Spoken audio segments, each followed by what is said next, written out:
The bank called again, Aunt Margaret. I gripped my phone tightly, pacing my kitchen floor. They said there hasn't been a payment in 3 months.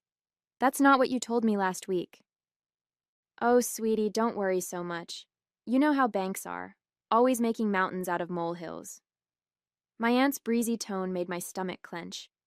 I'll sort it out next week when that big catering order comes through. My name is Emily, and at 29, I was watching my perfect credit score crumble because I'd made the mistake of trusting family. 8 months ago, my Aunt Margaret had swept into my life with dreams of opening a bakery, complete with Pinterest boards and promises of becoming the next great success story in our small town. You're the only one who really understands business, Emily, she'd said over coffee that day, spreading out her elaborate plans. The banks just don't see the vision. But you do, don't you? You've always been the smart one in the family. Now, standing in my kitchen surrounded by past due notices, those words felt less like praise and more like calculated manipulation. That catering order fell through weeks ago, I said. The client told me himself when I ran into him at the grocery store. Why are you lying to me? The silence on the other end lasted just a beat too long. Well, there are other orders coming, and anyway, didn't you say you got a bonus at work? Maybe you could help out just this once. No. My voice shook. That's not what co-signing means, Aunt Margaret. You promised you'd handle the payments. You showed me a business plan. You swore you'd be responsible. I am being responsible. Do you know how hard it is running a business? Of course there are going to be some bumps along the way. I thought you'd understand that, being an accountant. I walked to my home office, pulling up the online banking app I'd finally convinced her to let me access. What I saw made my blood run cold. Are the Louis Vuitton charges part of those bumps, Aunt Margaret? Or the 3-day spa retreat? Because I'm looking at the business account right now, and there's an awful lot of personal spending here. Those were networking opportunities. You have to spend money to make money, Emily. Honestly, for someone so smart, you can be very small-minded about business. I stared at the screen, at the long list of expenditures that had nothing to do with running a bakery. All while I'd been getting increasingly panicked calls from the bank about missed loan payments. The signs had been there from the beginning, if I'd only let myself see them. When Aunt Margaret first approached me with her bakery plan, she'd spun a perfect story. She'd already found the perfect location, she said. She had recipes passed down from my grandmother. She'd even taken some business classes at the community college. What she didn't mention was that 3 other banks had already turned her down, or that her business classes consisted of one weekend seminar, or that her previous attempts at running businesses, the jewelry-making venture, the life coaching practice, the essential oils phase, had all ended in debt and disappointment. But I'd wanted to believe her. Growing up, Aunt Margaret had been the fun one, always full of exciting ideas and dreams. While my own mother preached practicality and careful planning, Aunt Margaret talked about following your passion. She'd praised my decision to become an accountant, unlike my mother who worried it was too boring for me. Just look at these projections, she'd said, showing me spreadsheets that I now realized were wildly optimistic. We could be the next big thing in town, and with your financial expertise backing me, how could we fail? I pulled up those original projections now, comparing them to the reality. The bakery was hemorrhaging money. Customer reviews complained about inconsistent hours and unfulfilled orders. Meanwhile, Aunt Margaret's social media showed her at expensive restaurants, shopping trips, spa days, all paid for with business funds. My phone buzzed with a text from my cousin Sarah. Have you talked to Mom lately? She's telling everyone you pressured her into taking that loan, says you insisted on co-signing because you wanted to control her business. I nearly dropped my phone. Me? Pressure her? I remembered how she'd shown up at my house 3 times in 1 week, how she'd called crying about her dreams being crushed, how she'd told me I was her only hope. Another text from Sarah. She's really playing up the victim angle. Says you're threatening her now, being a ruthless businesswoman instead of family. The betrayal hit me like a physical blow. Not just the lying, not just the misused money, but this deliberate twisting of the truth. Aunt Margaret was trying to destroy my reputation to save her own. I looked around my home office at the careful order I maintained in my life. My color-coded files, my organized desk, my clear plans for the future, all of it now threatened by my aunt's chaos and lies. I spent that evening documenting everything. Every email where Aunt Margaret had begged me to co-sign, every promise of responsible management, every bank notice about missed payments. I downloaded statements showing her personal purchases with business funds, designer clothes, spa treatments, weekend getaways that had nothing to do with running a bakery. The deeper I dug, the worse it got. She hadn't been paying vendors either. Local suppliers had stopped delivering because of bounced checks. The rent on the bakery space was 2 months behind. She'd even taken out additional credit cards in the business's name, maxing them out on personal expenses. My cousin Sarah kept forwarding me messages from family members. Poor Margaret, Emily's being so harsh about a few late payments. She's always been a bit cold about money matters. Family should help family without all these demands. The last one made me laugh bitterly. Family should help family. Isn't that exactly what I'd done? I'd put my own financial future on the line to help Aunt Margaret's dream. And how had she repaid that trust? My phone rang. My mother this time. "Emily, honey, maybe you could be a little more understanding," she started. "Your aunt's always been more of a creative spirit. She's not good with numbers like you are." "She's good enough with numbers to hide her personal shopping and the business expenses," I replied, "and good enough to know exactly how to play the victim when she gets caught." "She says you've been threatening her with lawyers," said. "I haven't said anything about lawyers yet, Mom, but maybe I should." The silence on the other end was heavy. "Yet? Emily, you can't be serious. She's family." "Yes, she is, which makes her betrayal even worse."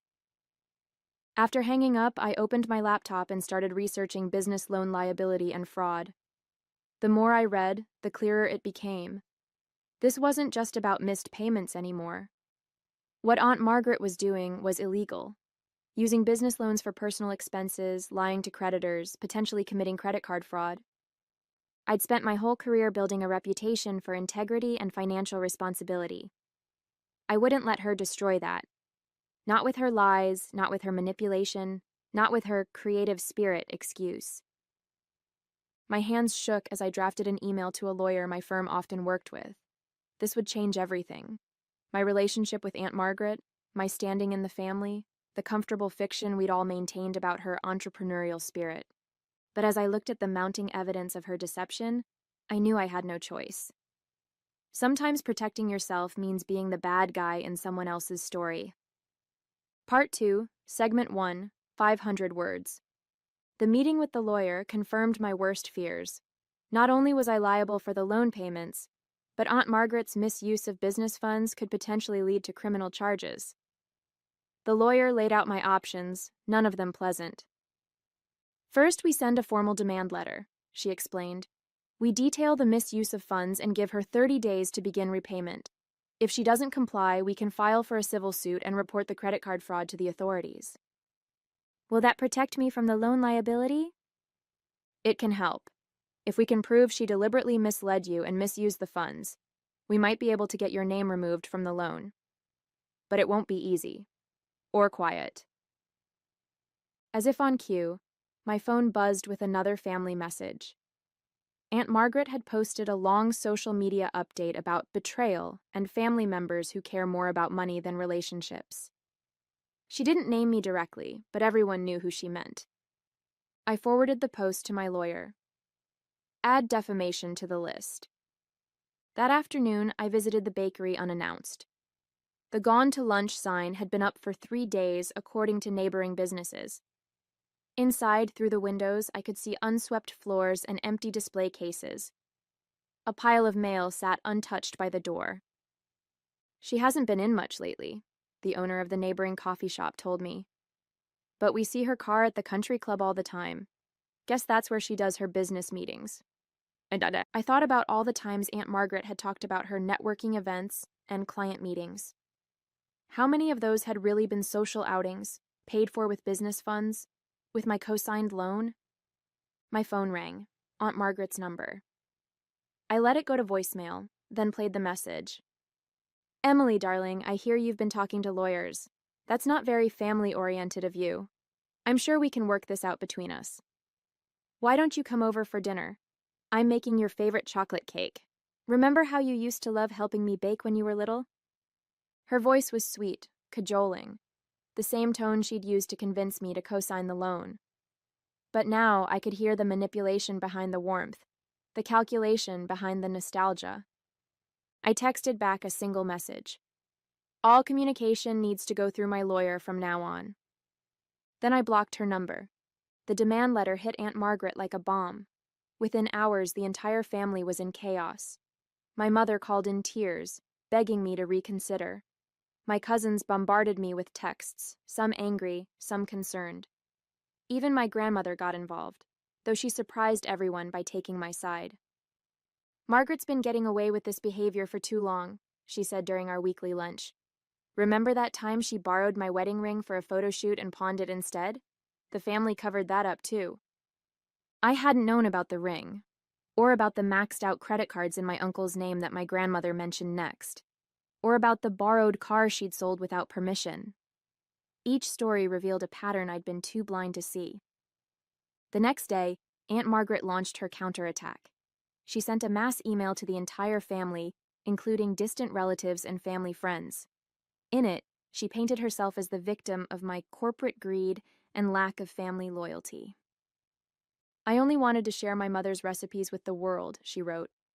Emily pressured me into taking out that huge loan, insisting we needed the most expensive equipment and the fanciest location. Now she's threatening me with lawyers because the economy is a bit slow. I forwarded the email to my lawyer, then sent my own reply all with bank statements attached. $3,000 at a luxury spa resort, $2,500 at designer boutiques, $5,000 for a business retreat that was actually a vacation in Miami. Dozens of restaurant charges at places nowhere near the bakery. Monthly country club dues. This is how Aunt Margaret spent the business loan, I wrote. Not on equipment, not on ingredients, not on my grandmother's recipes. Check the dates. All while she was missing loan payments and telling suppliers she couldn't pay them. The response was immediate. Some relatives doubled down on supporting Aunt Margaret, claiming I was airing dirty laundry. But others started reaching out privately, sharing their own stories of her financial manipulations. She borrowed $10,000 from me last year, one cousin wrote. Said it was for bakery supplies. I had no idea you'd co-signed a loan. She told me the banks were fully funding it. She tried to get me to co-sign first, another relative admitted. I said no, and she told everyone I was jealous of her success. My lawyer called that afternoon. Your aunt's lawyer reached out. They want to discuss a settlement. She has a lawyer? Her third one, apparently. The other two dropped her when they saw the financial records. The settlement meeting was set for a local coffee shop, neutral territory. Aunt Margaret arrived late, of course, wearing designer clothes that probably cost more than the bakery's monthly rent. Her lawyer looked tired before we even started. Here's our proposal, my lawyer began. Ms. Emily will agree not to press criminal charges for the credit card fraud if Mrs. Margaret agrees to the following conditions. First, she'll sign a confession of judgment for the full amount of misused funds. Second, she'll make a public statement correcting her false allegations. Third, she'll surrender the bakery's assets to help repay the loan. Aunt Margaret's perfectly lined eyes widened. Criminal charges? But it was my business. I had the right to spend business loan money on personal luxuries? No, you didn't, her lawyer cut in. Mrs. Margaret, as I explained before, that's fraud. But Emily agreed to help me. She knew I needed... I agreed to co-sign a business loan, I interrupted. Not to fund your shopping sprees and spa days. Her face crumpled into familiar tears. I'd seen this performance before, at family gatherings, when bills came due, when she needed favors. But this time it didn't move me. I'll lose everything, she sobbed. The bakery was my dream.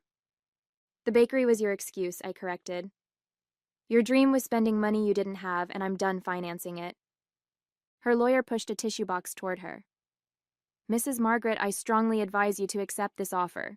The alternative would be significantly worse. Worse than being betrayed by my own niece? She glared at me through her tears. Worse than federal charges for bank fraud, my lawyer replied calmly. Ms. Emily has documentation of every misused dollar, every personal purchase disguised as a business expense, every bounced check, every missed payment. Do you really want that presented in court? The tears stopped abruptly. Aunt Margaret's face shifted from wounded victim to calculated assessment. I recognized that look. She was weighing her options, just like she had when she'd first decided to target me for the co-signing. I'll need time to consider. You have until tomorrow, my lawyer said. After that, we proceed with criminal charges. As we left the coffee shop, I heard Aunt Margaret on the phone with my mother, already spinning a new version of events. But this time, her words couldn't touch me. I had evidence, I had truth, and most importantly, I had finally found my backbone. Aunt Margaret signed the settlement agreement the next day. Her lawyer practically pushed her hand to the paper, knowing it was her best option. Within a week, she posted the required public statement on social media, though she managed to make even her confession sound like martyrdom. Due to recent misunderstandings, I need to correct some statements about my niece Emily's involvement in the bakery. She did not pressure me into taking the loan, and any suggestions otherwise were incorrect. Additionally, I acknowledge that certain business funds were misused for personal expenses. The family reaction was split. Some relatives finally saw through her act, especially after more stories of her financial manipulations came to light. Others chose to believe her new narrative, that she was being noble by taking responsibility, that she was sacrificing herself to protect family peace. My mother struggled the most. She kept trying to find middle ground where none existed. Couldn't you have handled it more quietly? She asked during our weekly lunch. The whole town is talking. The whole town was already talking, Mom. Aunt Margaret made sure of that when she spread lies about me. She's still your aunt, and she's having such a hard time now. She had to cancel her country club membership. I pulled out my phone and showed her the latest credit card statement Aunt Margaret had tried to hide. Look at these charges, Mom. All while she was missing loan payments that affected my credit score. All while she was telling everyone I forced her into debt. My mother studied the statement, her face falling as she scrolled through the expenses. I had no idea it was this bad. No one did. That's how she operates. She counts on family loyalty to cover her tracks. The bakery's assets were sold to cover part of the debt. It wasn't much. Most of the equipment was leased, and suppliers had already reclaimed a lot of their stock. But it was something. Aunt Margaret would be paying me back for years, with the confession of judgment hanging over her head to ensure compliance. The hardest part was dealing with the flying monkeys. Relatives and family friends who kept trying to make me feel guilty about destroying Aunt Margaret's dream. They didn't want to hear about the fraud or the misused funds. They just saw a niece who had turned against her aunt. But others started coming forward with their own stories. My cousin Tom revealed how Aunt Margaret had borrowed his inheritance money, promising to double it with investments that never materialized. My uncle confessed she'd taken out credit cards in his name during their marriage. Even my grandmother admitted there were more missing pieces of jewelry than just the wedding ring. You're the first one to stand up to her properly, my grandmother said. The first one to make her face consequences. Nope. My lawyer called with updates about the repayment schedule. Your aunt tried to negotiate lower monthly payments, she said. Claimed she couldn't afford the agreed amount. Let me guess. While wearing designer clothes and carrying a new handbag? Exactly. Don't worry, we shut that down fast.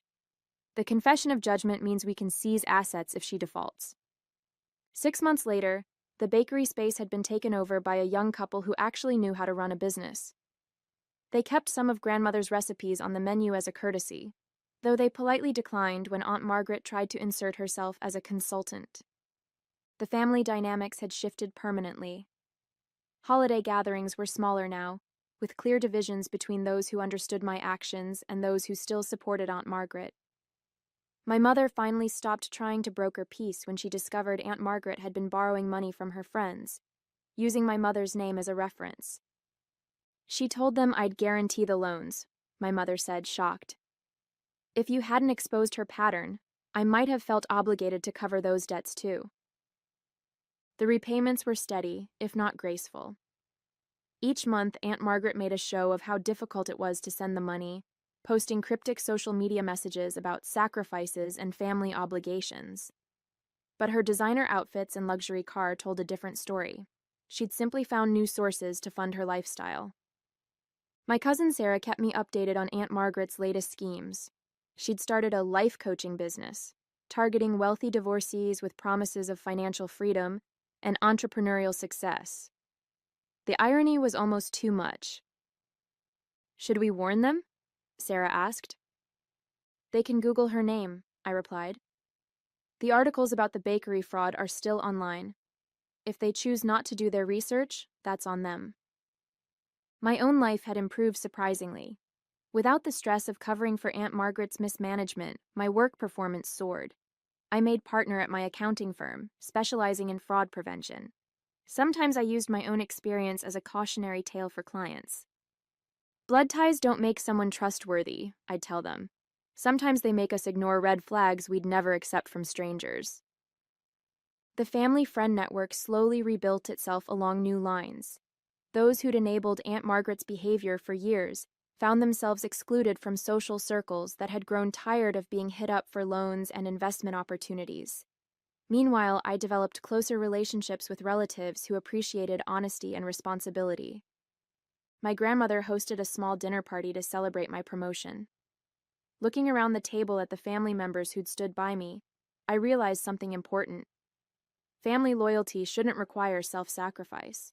Real family supports growth and responsibility, not endless enabling of bad behavior.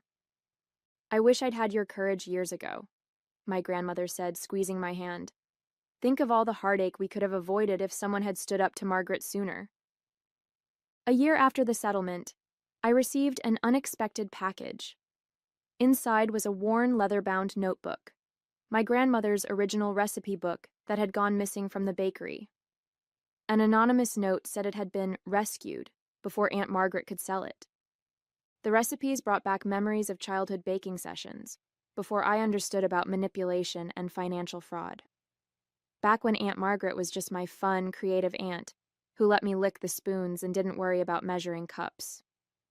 My mother called that evening with news. Aunt Margaret was moving across the country. She'd found a wonderful opportunity in California, though nobody quite knew what it was. The family's reaction was telling. Instead of the usual excitement about her latest venture, there was only quiet relief. She asked to borrow money for the move, my mother admitted. For the first time in my life, I said no. It felt strange, but good. I ran my fingers over my grandmother's handwritten recipes, thinking about inheritance and legacy.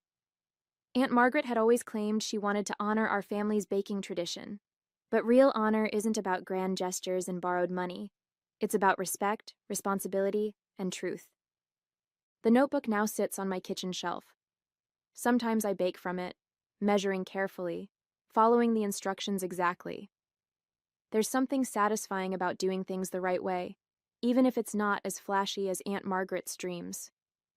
It's a reminder that some things, trust, reputation, family bonds, have to be earned properly, not bought with borrowed money and broken promises. During the holidays that year, our smaller family gathering felt more authentic than the grand parties of the past.